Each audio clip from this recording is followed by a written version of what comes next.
So what does a phone book have to do with sharing Jesus with someone?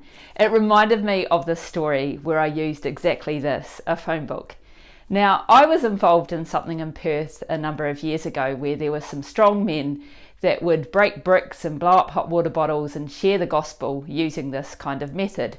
And I learnt how to rip up a phone book.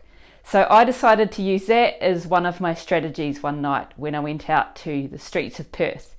And I was going along and saying, do you think I could rip this phone book in half? A little bit strange, I know.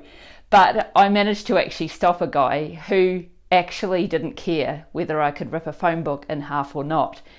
And we ended up having this conversation, which led to a much longer conversation. The interesting thing was, it started to rain while I was talking to him.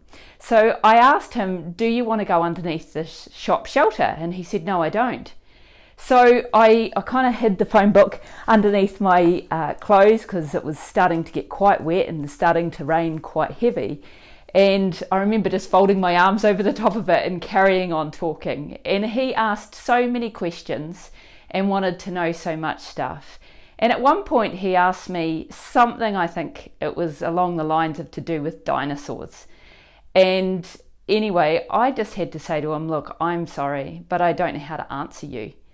He said to me, you are the first Christian that I've ever met that hasn't had an answer, and that you're the first Christian that I've met that hasn't come up with some stupid thing to say.